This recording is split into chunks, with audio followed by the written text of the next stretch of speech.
busier market ahead. So market में बहुत ज्यादा हलचल मच चुकी है. Foreign institutional investors or FIIs have aggressively sold Indian equities in 2025, offloading rupees 1.1 lakh crores. ऐसे बड़े कंपनीज जो $1 बिलियन की वैल्यूएशन रखते हैं, उन सारी कंपनीज में से 528 कंपनी में से 412 कंपनीज लॉस में है. स्टॉक मार्केट लाल है, लार्ज कैप लाल है, मिड कैप लाल है, स्मॉल कैप लाल है और SIP भी लाल है. स्टॉक मार्केट इतनी लाल क्यों हो रही है, यानी इतनी नेगेटिव में क्यों जा रही है, स्टॉक मार्केट क्रैश क्यों कर रही है, इतना ज़्यादा लोग हल्ला क्यों मचा रहे हैं स्टॉक मार्केट को लेके. नमस्कार दोस्तों, बहुत बहुत स्वागत है आपका मेरे चैनल वैरायटी टू वाइज में. और आज हम बात करने वाले हैं स्टॉक मार्केट के ऊपर, यानी स्टॉक मार्केट के ऐसे रीजंस कि वो इतनी ज़्यादा नेगेटिव में क्यों है. हर चीज़ जो है वो नेगेटिव होती जा रही है, चाहे मैं बात करूं म्यूचुअल फंड की, चाहे मैं बात करूं स्टॉक मार्केट की, चाहे मैं बात करूं स्कीम्स की, तो हर चीज़ जो है वो नेगेटिव में जा रही है. ऐसा क्या हुआ है पिछले साल सितंबर 2024 के बाद से कि मार्केट जो है वो लगातार जो है वो नेगेटिव के जा रही है, लगातार जो है वो ड्रॉप हो रही है. तो आज हम सारे रीजंस की बात करेंगे. साथ ही साथ मैं एक और वीडियो बनाने वाली हूँ जिसमें मैं बात करने वाली हूँ फंडामेंटल्स ऑफ SIP. उसे भी ज़रूर देखिए, उसे मिस ना करिए, क्योंकि उसमें मैं बताने वाली हूँ कि SIP के फंडामेंटल्स क्या है.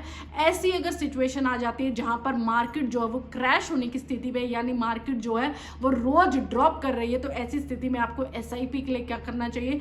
क्या आपको SIP में बने रहना चाहिए, कॉन्टिन्यूसली इन्वेस्ट करना चाहिए, या फिर SIP में जो है आपको एग्जिट कर लेना चाहिए या वेट करना चाहिए जब मार्केट थोड़ा स्टेबलाइज हो और उसके बाद SIP में पैसा लगाए. तो उस वीडियो को मिस ना करिए. लेकिन आ जाते हैं अपने इस वाली वीडियो के टॉपिक में, जिसमें मैं बात करने वाली हूँ कि स्टॉक मार्केट में जो इतनी नेगेटिविटी हो रही है, यानी इतना नेगेटिव हो रहा है, इतना ड्रॉप हो रहा है, उसके रीजंस क्या हैं. तो समझ लेते हैं पहले कि स्टॉक मार्केट में हुआ क्या है, करंटली क्या स्टॉक मार्केट में हो रहा है. तो लार्ज कैप की मैं बात करूं, यानी बड़े लोगों की कंपनीज की, जैसे रिलायंस हो गया है, रेमंड हो गया, ऐसी बड़े कंपनीज जो $1 बिलियन की वैल्यूएशन रखते हैं, उन सारी कंपनीज में से 528 कंपनी में से 412 कंपनीज लॉस में, यानी नेगेटिव में है. यानी अगर मैं डेटा की बात करूं तो 80% कंपनीज जो हैं वो नेगेटिव में है. और नेगेटिव में भी दोस्तों ऐसी बात मानिए कि 5 साल का भी अगर मैं डाटा निकाल लूं तो भी इन कंपनीज का उतनी नेगेटिव वाला लॉस नहीं दिखेगा जितना अब सितंबर 2024 के बाद से ये लॉस खा रही हैं.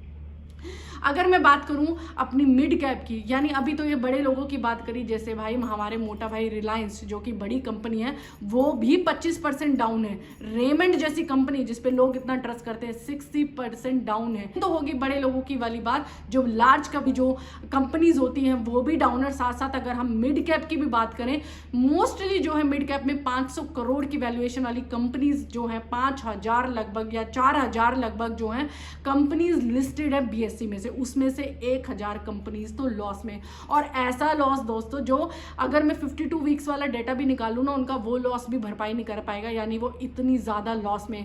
उनमें से 19 कंपनीज जो हैं वो 50 से 70% का जो है वो लॉस में, यानी वो इतना ज़्यादा नेगेटिव हो चुके हैं. आखिर कंपनीज को हुआ क्या है, क्यों स्टॉक मार्केट इतना ज़्यादा लाल हो रहा है, इतना ज़्यादा जो है वो नेगेटिव हो रहा है और ड्रॉप करता जा रहा है हर दिन ही. अगर मैं बात करूँ अभी 2025 में, तो दोस्तों हुआ कितना है, जनवरी और फरवरी 2 महीने के अंदर ही 33 लाख करोड़ रुपए जो हैं वो साफ हो चुके हैं मार्केट के. और अभी तो सिर्फ 2 महीने की बात हुई है. अगर सितंबर 2024 के बाद का भी डेटा निकालूं तो कितने लाख करोड़ रुपए जो है वो मार्केट में खत्म हो चुके हैं. अगर मैं बात करूं यहाँ पर लॉस मार्केट में हो क्यों रहा है, चलिए समझते हैं रीजंस. इसका एक रीजन नहीं, 2 रीजन नहीं, 3 नहीं, बल्कि 4 ऐसे रीजंस है जो मैं आज बताने वाली हूँ कि मार्केट को इतना ज्यादा झटका क्यों लगा है. मार्केट, स्टॉक मार्केट की अगर बात करूं तो इतना नीचे गई क्यों है. तो पहला रीजन ये है कि कॉर्पोरेट की वीक अर्निंग, यानी अगर मैं पिछले क्वार्टर्स की बात करूं, यानी सितंबर 2024 के बाद वाले क्वार्टर्स की बात करूं, तो भाई अर्निंग इतनी हुई नहीं थी जितनी वैल्यूएशन रख दी थी. तो मोस्टली कंपनीज ने क्या किया था उस टाइम, क्योंकि GDP भी बहुत अच्छी दिख रही थी, इन्वेस्टर भी बहुत अच्छी बात कर रहे थे इंडिया की कंपनियों के बारे में, लोग भी बड़े खुश थे, लोग लगा भी रहे थे पैसे स्टॉक मार्केट में, और इन कंपनीज की जो कि जस्टिफिएबल वैल्यूएशन होनी चाहिए उस वैल्यूएशन से डबल ट्रिपल वैल्यूएशन पे जाके बैठ गई थी। अब इन कंपनीज की जब वो बलून था एक, वो फूट गया, यानी इन्होंने बलून बना लिया था एक वैल्यूएशन का, जो कि इनका रियल वैल्यूएशन नहीं थी, क्योंकि अर्निंग्स जो थी वो वीक होती गई आफ्टर सितंबर 2024 के बाद। जब अर्निंग वीक हुई तो भाई कंपनी की वैल्यूएशन कैसे जस्टिफिएबल है, जस्टिफिकेशन कैसे आप दोगे जब आपकी अर्निंग ही नहीं है, यानी आप लॉस में जा रहे हो, तो वो वैल्यूएशन ही रही। फॉर एग्जाम्पल अगर ये समझो कि आपने कोई एक फ्लैट लिया है जो 10 लाख का, या प्लॉट लिया है 10 लाख का है, अगर मैं बात करूं उसी पे ही अगर आपको 15 लाख रुपए देने पड़े, क्योंकि वो थोड़ा सा ऊपर कर दिया, उसकी इंक्रीज कर दी है थोड़ी वैल्यू, तो आप सोचेंगे कि यार लोकेशन बहुत अच्छी है, थोड़ा हाई बनाया हुआ था, तो ठीक है, अगर मुझे आगे इसके 10 के 15 के अगर मुझे 30 लाख रुपए भी मिल जाते हैं तो भी मैं खुश हूँ, क्योंकि मुझे अच्छा प्रॉफिट हुआ है। पर दोस्तों जब आपको ये पता लगता है कि ये तो बलून था भाई, ये वैल्यूएशन जो है वो रियल नहीं थी, क्योंकि बड़े वैल्यूएशन क्यों बढ़ी थी, क्योंकि लग रहा था यार एयरपोर्ट आएगा, यहाँ पे IT पार्क्स आएंगे, यहाँ पर ये आएगा, गवर्नमेंट ने कुछ पॉलिसीज निकाली थी, लेकिन जब पता लगा भाई कोई एयरपोर्ट नहीं आ रहा है, कुछ नहीं आ रहा है, ये वैल्यूएशन सब झूठी थी, ये जो हाइप बनाई थी वो भी झूठी थी, तो वो क्या होता है, कंपनीज की जो वैल्यूएशन है वो गिर जाती है। सेम चीज हुई कंपनीज की, जब अर्निंग कम हुई तो उनकी वैल्यूएशन जस्टिफिएबल नहीं थी, क्योंकि उनकी सितंबर 2024 के बाद से अर्निंग जो है वो लॉस में जा रही थी। तो पहला रीजन ये था कि स्टॉक मार्केट थोड़ा हिला, क्योंकि कॉर्पोरेट जितनी अर्निंग्स पे वैल्यूएशन दिखा रहे थे, GDP जितनी ऊपर से भाग रही थी, वो रियल नहीं था, वो हाइप था, वो बलून था, वो जो कि पिन मारा और वो बस्ट हो गया। सेकंड जो रीजन था वो था हमारा FII। जो FII ज़्यादातर लोग जानते होंगे जो स्टॉक मार्केट में इंटरेस्ट रखते हैं और जिन्होंने इन्वेस्टमेंट कर रखी है, कि FII का मतलब होता है फॉरेन इंस्टीट्यूशनल इन्वेस्टर्स। तो ये लोग जो है बहुत ज़्यादा इंडिया में आते हैं, पैसा लगाते हैं अपने स्टॉक मार्केट में। Institutional investors or FIIs have aggressively sold Indian equities in 2025, offloading rupees 1.1 lakh crores by February 21st. This led to a 4% drop in Nifty year to date. Analysts attribute the outflow to rising US capital inflows post Trump's election and renewed interest in undervalued Chinese stocks. The Hang Seng Index surged 18.7% in a month. FII को क्या हुआ है, वो FII इतना cell क्यों कर रहा है, तो यहाँ पे दो रीजन हो सकते हैं। FII जो है उनको क्रीज में अच्छी रिटर्न रेट्स मिल रही थी, तो इंटरेस्ट रेट्स मिल रही थी, तो वो जब भागने लग गए हैं US की तरफ या जहाँ से भी वो आए थे, अब इंडिया में उनको लग रहा है कि अर्निंग्स नहीं है, कंपनीज की वैल्यूएशन जो है वो बलून थी, अब वो बस्ट हो चुका है, तो अब वो भाग रहे हैं। साथ ही साथ प्रमोटर्स की अब मैं यहाँ पे बात करूँ, प्रमोटर्स भी मुझे लगता है बहुत लोग जानते होंगे प्रमोटर्स का क्या मतलब है।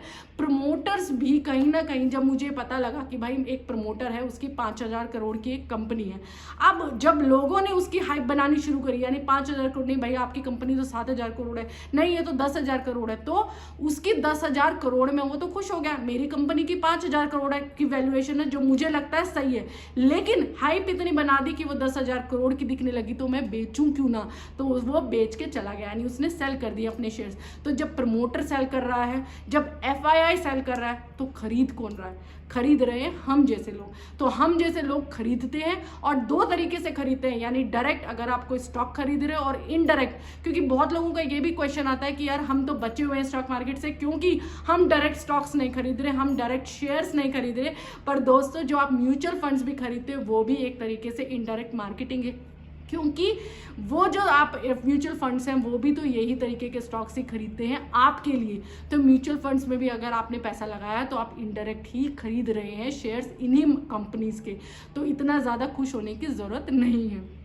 तो ये मैंने बताया कि दो रीजंस, कि FII भाग रही थी, प्रमोटर ने अपने सेल कर दिए थे, तो अब बचे कौन थे, हम जैसे खरीदार, तो हम जैसे इन्वेस्टर्स ही फंस रहे थे। थर्ड रीजन ये होता है रुपी अंडर प्रेशर, यानी रुपी जो है वो प्रेशर पे आ गया था, हमारी जो करेंसी है वो प्रेशर में आ गई थी, क्योंकि FII जो है वो बहुत ज़्यादा सेल कर रहा था, वो इंडिया को छोड़कर जा रहा था, कहीं ना कहीं स्टॉक मार्केट भी डर गई थी, स्टॉक मार्केट नीचे गिर रहे थे और रुपी पर भी बहुत ज़्यादा प्रेशर आया था। फोर्थ रीजन है हमारे डोनाल्ड ट्रम्प जी। तो डोनाल्ड ट्रम्प जो है जनवरी में प्रेसिडेंट बनकर आए US के, और डोनाल्ड ट्रम्प जी ने आते ही वार्निंग देना स्टार्ट कर दिया, भाई इधर टैरिफ लगाऊंगा, इधर टैरिफ लगाऊंगा, इधर। अब टैरिफ टैरिफ उन्होंने असल में लगाया तो चाइना पे सिर्फ उन्होंने धमकी दी मैक्सिको और कनाडा को, और उनको 1 महीने का थोड़ा सा सांस लेने वाली भी उनको राहत दे दी कि 1 महीने के बाद तुम्हें मैं देख लूंगा, 1 महीने के बाद तुम्हारा टैरिफ जो है मैं लगा दूंगा। अब उन्होंने इतना हल्ला मचा दिया कि इधर टैरिफ उधर, तो क्या है, स्टॉक मार्केट तो डर जाता है। अब स्टॉक मार्केट थोड़ा डर गया कि यार ये तो आ जाएंगे, टैरिफ लगा देंगे, ये कर देंगे, वो कर देंगे। स्टॉक मार्केट ये सुनकर ही जो है कांप के नीचे आ गया। अब ये 4 रीजंस थे कि अब ये आप नोट करके रखिए, क्योंकि ये 4 रीजंस ही मोटे तौर से अगर मैं बोलूं हाई लेवल यही रीजंस रहते हैं। अगर आज के बाद भी मान लो 2 या 3 साल भी मार्केट दोबारा से नीचे आएगी या मार्केट क्रैश होगी तो भी मोटा मोटा यही रीजंस ही रहते हैं मार्केट को, स्टॉक मार्केट को नीचे आने के लिए। तो इस वीडियो को सेव करके रखिए और बार बार अगर आप इस वीडियो को समझेंगे, इस वीडियो में जो भी कॉन्टेंट है उससे भी आपको समझ में आएगा कि आपको करना क्या है। अगर आपको इन्फॉर्मेटिव लगी तो प्लीज़ इसको लाइक करें, इसको जितना हो सके शेयर करें, एटलीस्ट उन इन्वेस्टर्स को जिनके अभी पैसे जो हैं वो थोड़े से डूबे हुए, जिनको इस वीडियो से थोड़ी सी राहत मिल सकती है ये समझ के कि ये थोड़ा सा भी टाइम ऐसा चल रहा है, आगे टाइम अच्छा आ सकता है। तो उनको प्लीज़ शेयर करिएगा जिनको भी इन्वेस्टमेंट या इन स्टॉक मार्केट को लेकर थोड़ा सा इंटरेस्ट है। और थैंक यू फॉर वॉचिंग।